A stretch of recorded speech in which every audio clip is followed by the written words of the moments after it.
أعوذ بالله من الشيطان الرجيم. بسم الله الرحمن الرحيم. وما خلقت الجن والإنس إلا ليعبدون ما أريد منهم من رزق وما أريد أن يطعمون إن الله هو الرزاق ذو القوة المتين. پیش خدمت ہے شرح کتاب التوحید لفضیلۃ الشیخ عبداللہ ناصر رحمانی حافظہ اللہ.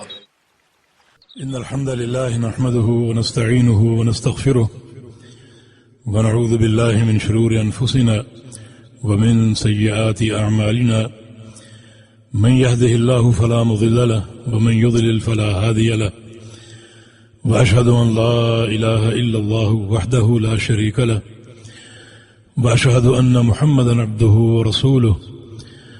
أما بعد فإن خير الحديث كتاب الله وخير الهدي هدي محمد صلى الله تعالى عليه وسلم وشر الأمور محدثاتها وكل محدثة بدعة وكل بدعة ضلالة وكل ضلالة في النار.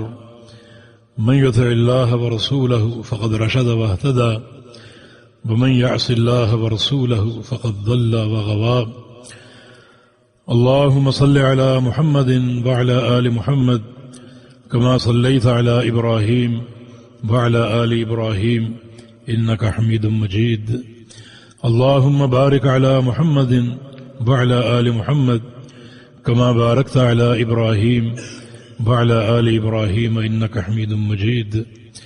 سبحانك لا علم لنا إلا ما علمتنا إنك أنت العليم الحكيم. رب اشرح لي صدري ويسر لي أمري واحلل عقدة من لساني يفقه قولي.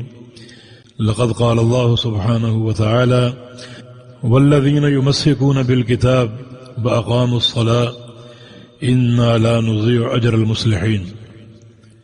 فضيلة الشيخ الفاضل عبداللہ عبد الحمید حافظہ اللہ تعالی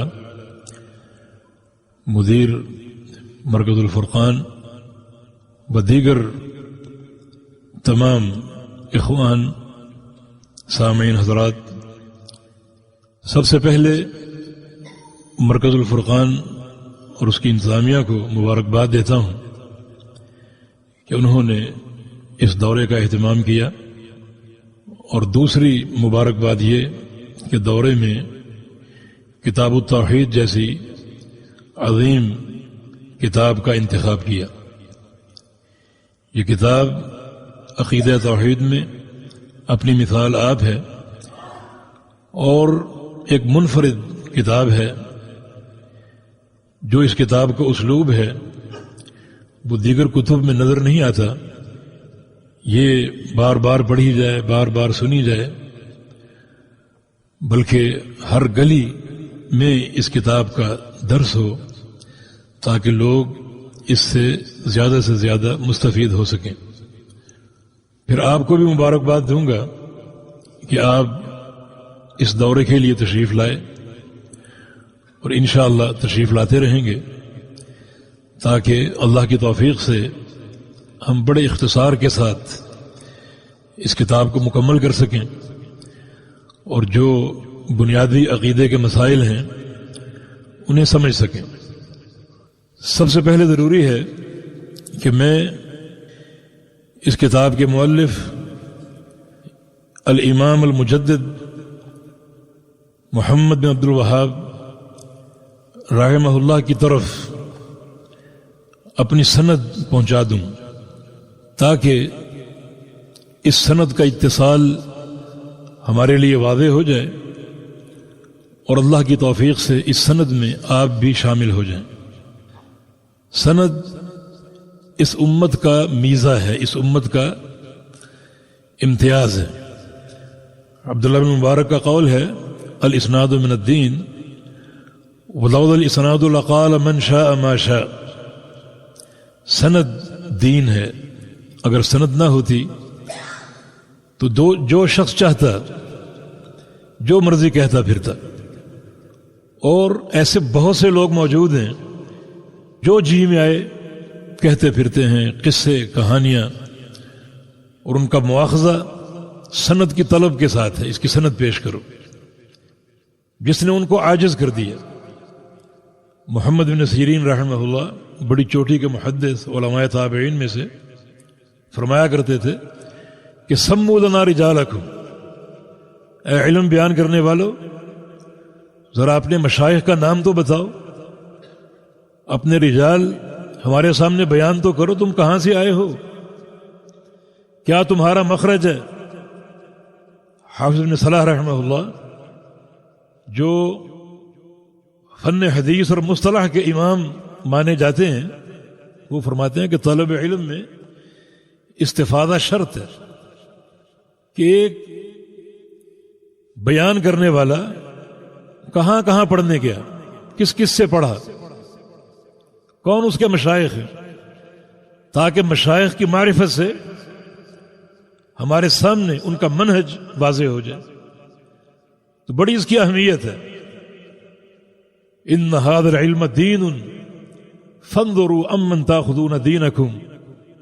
یہ علم کیا ہے؟ یہ دین ہے، یہ علم اللہ کا نور ہے، اور خوب دیکھو اور غور کرو کہ یہ علم تم کس سے لے رہے ہو، کس سے حاصل کر رہے ہو. اور اس کے لیے علماء شرط ہیں، کیونکہ رسول اکرم صلی اللہ علیہ وسلم نے علماء ہی کو علم کی بقا کا سبب قرار دیا ہے.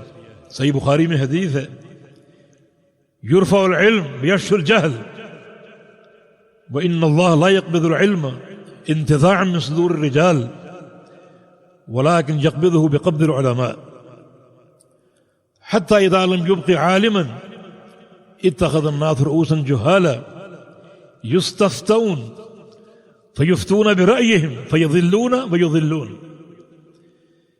کہ قیامت سے قبل علم اٹھا لیا جائے گا اور جہالت پھیل جائے گی. اللہ تعالی علم کیسے اٹھائے گا؟ فرمایا کہ علماء کے سینوں سے علم نہیں اٹھائے گا، بلکہ علماء ہی کو اٹھا لے گا اور وہ علم اپنے ساتھ لے کے چلے جائیں گے. اس سے کیا ثابت ہوا کہ علم کی بقا کا سبب علماء ہے، کتابیں نہیں، تمہاری سی ڈیز نہیں، تمہارے کمپیوٹر نہیں، بلکہ علماء. طلب علم کے لیے علماء کے پاس جایا کرو. میں نے مبارکباد آپ کو دی کہ آپ یہاں چل کر آئے. طلب علم کے لیے چل کے آنا بڑا بابرکت ہے.